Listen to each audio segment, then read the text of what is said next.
Hola, ¿qué tal? Les saluda a su hermano José Juan Valdés. Estamos de regreso con su Evangelio y Vida. Disculpe que el fin de semana no pude compartirles desde el jueves, viernes, sábado y domingo, porque me tocó estar en esta reunión, la reunión nacional, se hace una vez al año, de líderes de la renovación carismática. Se reúne el Comité Nacional, los representantes regionales y los muchachos, los jóvenes, la Secretaría Juvenil Nacional de la Renovación Carismática, a planear, a trabajar a lo que Dios nos está pidiendo para la renovación carismática aquí en Estados Unidos y en Canadá. Eso fue lo que estuve haciendo este fin de semana allá en Nueva York. La gente que me sigue por redes sociales sabe que por ahí estábamos, pero regresamos, aunque leí las lecturas y hice de alguna manera... hice algunos puntos que quería compartir. Dije, sí me alcanza en un rato que me desocupe, hacía la carrerita, grabar el video, lo voy a grabar. Si no, pues ahí será para después. En fin, ahí se quedaron mis notas, mis puntitos que quería compartirles. Pero hoy retomo y tenemos un libro nuevo que estaremos leyendo, que es muy interesante, el libro en la primera lectura. Entonces ya no estamos leyendo Romanos, ahora vamos a leer el libro de la sabiduría, el libro de la sabiduría. Hoy comenzamos con el primer capítulo, los versos del 1 al 7. La sabiduría, el libro de la sabiduría, a menudo, ¿sí?, o conocido como la sabiduría de Salomón, el libro le han llamado de las dos maneras, el libro de sabiduría y el libro de la sabiduría de Salomón. Cualquiera de las dos formas está bien. Se le atribuye a Salomón el libro, aunque nosotros sabemos que Salomón vivió en el siglo IX a.C., y el libro probablemente fue escrito a mediados del segundo siglo a.C., por ahí 150, 175 a.C. Hay quien de hecho ubica el libro a mediados, ¿sí?, del siglo primero, y que esto haría de este libro, del libro de la sabiduría, el que estamos leyendo el día de hoy en la primera lectura, el último de los libros escritos del Antiguo Testamento. Entonces, es el libro de la sabiduría. Se le atribuye a Salomón como es muy común en alguna de la literatura bíblica, lo que llamamos la pseudografía. Pseudografía, ¿sí?, es dedicar a alguien una obra, ¿sí?, una obra por la relevancia, la importancia de este alguien, ¿sí? Entonces yo le dedico a alguien muy importante mi obra que trata sobre algo probablemente que está relacionado con esa persona a quien yo se lo dedico. Baste decir que mayoría de los salmos se le atribuyen a David, porque David era el salmista, ¿no? Tenía su salterio y cantaba alabando a Dios, ¿no? Entonces, mayoría de los salmos, aunque muchos de ellos son atemporales con el mismo David, se le dedican a David porque él era el salmista. Mayoría de los libros sapienciales o escritos sapienciales, ¿no?, de los últimos siglos, antes de que Jesús venga, se le dedican, ¿sí?, de alguna manera se le atribuyen a Salomón. Se llama esto otra vez pseudografía. Y es el libro que estamos leyendo. Y la sabiduría, no como algo etéreo, no como que algo que aprendemos. El libro trata de una sabiduría personificada. De hecho, a momentos es el mismo Dios, como el mismo Dios actuando, el mismo Yahvé actuando, ¿sí? Probablemente este libro se escribió en Alejandría de Egipto, Alejandría, que era un centro súper importante, ¿sí?, de ciencia y de inteligencia y de estudios, ¿no? Aquí también había muchísimos judíos en la diáspora en Alejandría de Egipto, muy famoso. Muchos arqueólogos han encontrado vestigios muy interesantes en la ciudad de Alejandría, una de las más importantes antes de que venga Jesús y a principios, en los primeros siglos de nuestra era.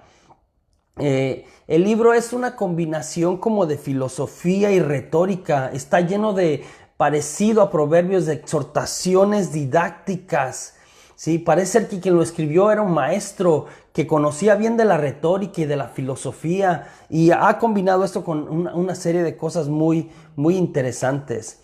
De hecho, cuando tú lees, ¿sí?, el día de hoy, la sabiduría, el pasaje, es lo relaciona en esta cuestión de la personificación con el Espíritu del Señor. El Espíritu del Señor y la sabiduría como algo parecido. En mi clase de neumatología, teología del Espíritu Santo, hablo un poquito de este concepto que se desarrolla mucho más tarde en las Escrituras del Antiguo Testamento, el Espíritu Santo como la sabiduría de Dios, la sabiduría de Dios.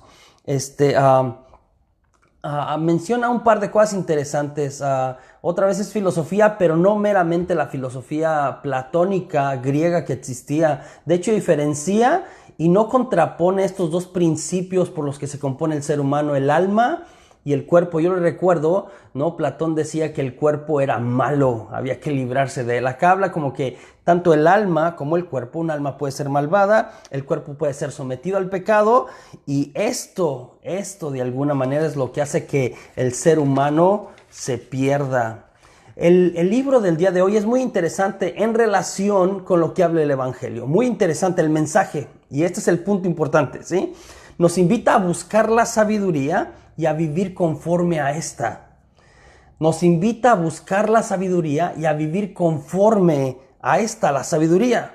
Cuando nos apartamos de la sabiduría, cuando tú y yo nos apartamos de la sabiduría, otra vez personificada, de lo que Dios quiere, del propósito de Dios, de la luz de Dios, de la vida de Dios, cuando nos apartamos de la sabiduría, ¿sí? Es que quedamos en ridículo, es que no alcanzamos nuestro objetivo, es que quedamos mal, actuamos mal, no vivimos conforme al propósito de Dios cuando nos apartamos de la sabiduría, El Salmo 138, maravilloso, me encanta, ¿sí? Y va muy en la línea también de las lecturas del día de hoy. Responderemos al Salmo: condúceme, Señor, por tu camino. Condúceme, Señor, por tu camino. Ojalá y que nos unamos a la oración del salmista, que le pidamos a Dios que nos conduzca por su camino, porque tú y yo nos perdemos.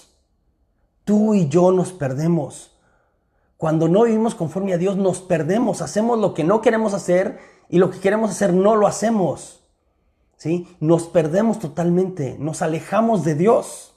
Y si nos alejamos de Dios, entonces sale lo peor del ser humano. Y cuando sale lo peor del ser humano, entonces suceden todas estas cosas terribles de las que yo hablaba en el video que compartí sobre la Amazonía, sobre el libro que escribió el padre obispo ahora, Robert Barron, ¿no? Yo lo conocí cuando era todavía padre, y que había sacado Catolicismo, una serie maravillosa. El obispo Barron, que escribía sobre la cuestión de los abusos sexuales y encubrimientos y todo eso, que habla de verdad de una denigración de la humanidad y concretamente de los sacerdotes terrible, y es cuando nos apartamos de Dios, y no para apuntar con el dedo nada más a un grupo o a una persona, cuando tú y yo o cualquiera nos apartamos de Dios, de la sabiduría de Dios, ¿sí? Lo peor es lo que sale del ser humano. Y es terrible. Por eso el salmista dice: Señor, ¿sí? Otra vez, condúceme, Señor, por tu camino. El salmista, hay varias frases interesantes. Tú me conoces, Señor. ¿A quién voy a engañar? Soy una persona en proceso. Yo también me equivoco. A propósito de todos los que a veces se ponen o nos ponemos como jueces de los demás. Señor, tú me conoces. Tú me conoces bien. Todavía ni siquiera sale la palabra de mi boca y tú ya la sabes. ¿Por qué? Porque Dios conoce nuestro corazón. Luego dirá en una de las estrofas: ¿a dónde iré lejos de ti? Dios, ¿a dónde iré lejos de ti? Si subo hasta el cielo, ahí estás tú. Si bajo hasta el abismo, ahí te encuentro. ¿Quién se puede apartar de Dios? ¿Quién se puede hacer el loco y pensar como que Dios no me ve? Señor, ¿sí? Condúceme por tus caminos. Ojalá y pueda vivir ahí. Del Evangelio de hoy, en el capítulo 7 de San Lucas, ¿sí? De los versos 1 al 6. El tema central en el capítulo 17, otra vez estamos en la recta final casi del libro, del Evangelio, ¿sí? Nos habla de la renovación interior del discípulo. De la renovación interior que siempre está necesaria. Escuchen otra vez: usted y yo, por la concupiscencia, tendemos al pecado, a cometer el mal, a apartarnos del propósito de Dios.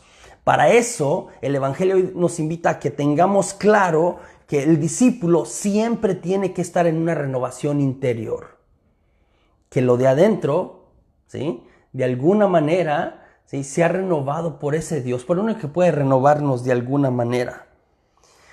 Y habla de la cuestión de causar escándalo, ¿sí?, causar que sus hermanos se aparten del caminar cristiano. Habla de algunos nos portamos mal. Es normal que nos portemos mal. Es parte de nuestra naturaleza. Nos portamos mal. Pero dice el Evangelio, hay de aquel que causa escándalo en uno de estos pequeños. Y esto lo tomaba el obispo Barrón, Robert Barrón de Los Ángeles, obispo auxiliar, para resaltar la gravedad de aquellos sacerdotes que cometieron pedofilia, que dañaron a estos pequeños. El Evangelio es súper fuerte, hermanos. Es súper fuerte, de verdad, impresionante. Dice como que tentados seremos todos, hermanos, todos. Y somos tentados todos los días. Y a veces caemos, pero cuidado con este pecado de causar que los más pequeños se pierdan haciéndoles daño. Dice, sería mejor que se amarrara una piedra de molino. ¡Ay, Dios santo!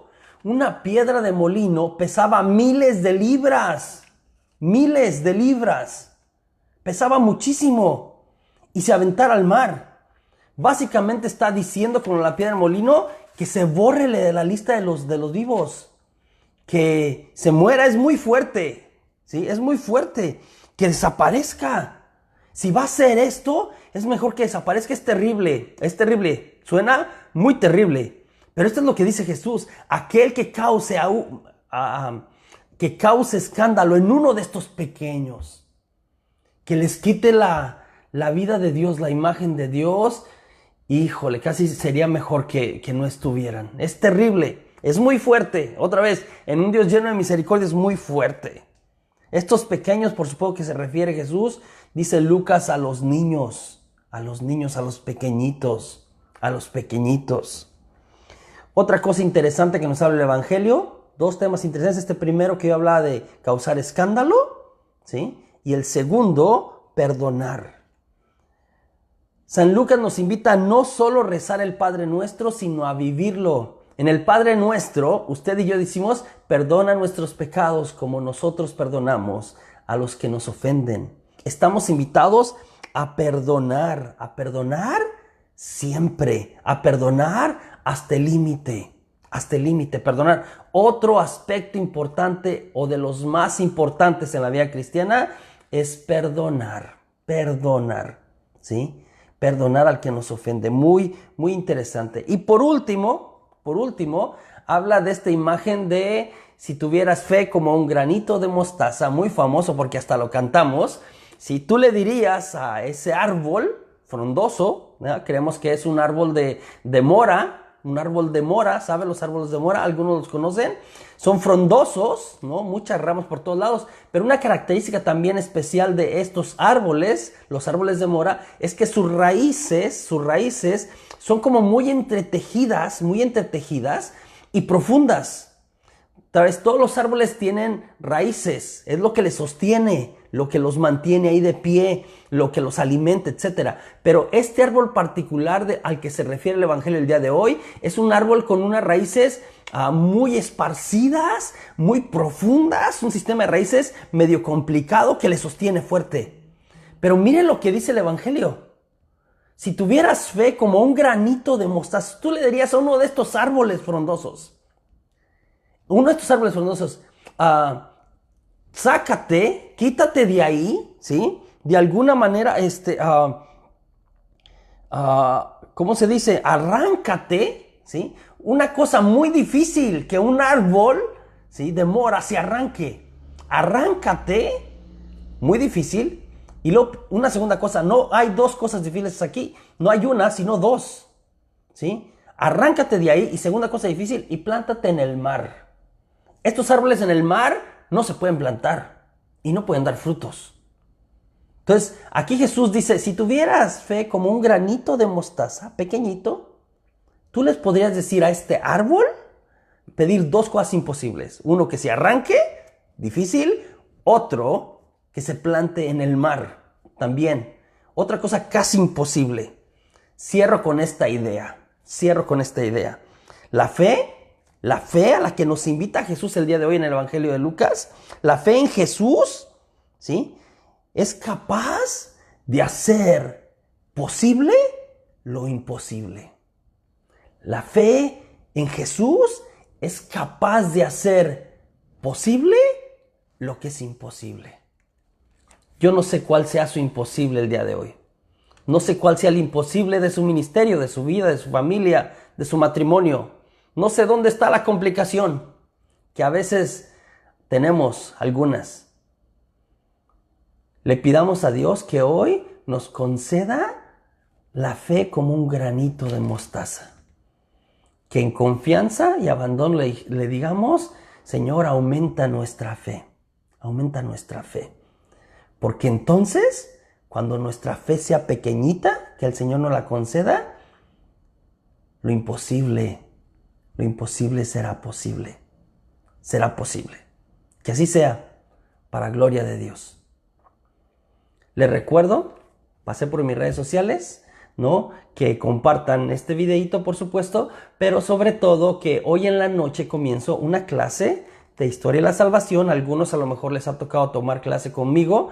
Es un paseo por los pasajes históricos en la Biblia. Hablaremos desde la creación hasta la parucía, de principio a fin. Usted tendrá una visión panorámica en 7 sesiones, una visión panorámica de esta gran historia, la historia de Dios. Y le ayudará a entender mejor la Biblia, pero más que eso, le ayudará a abrirse a la palabra, y la palabra de Dios siempre hace algo en nuestras vidas, siempre sana, siempre libera, siempre nos da vida. Hoy a las 7 comienzo en Rosenberg, así como que al suroeste de la ciudad de Houston, por el 59 Sur, en Nuestra Señora de Guadalupe en Rosenberg, a dar este curso. Y ya me puse en contacto con ellos para poder pasarlo por Facebook Live y después compartirlo por mi YouTube. Entonces por ahí los van a poder seguir estas clases, 7 clases sobre la historia de la salvación, la historia de las historias.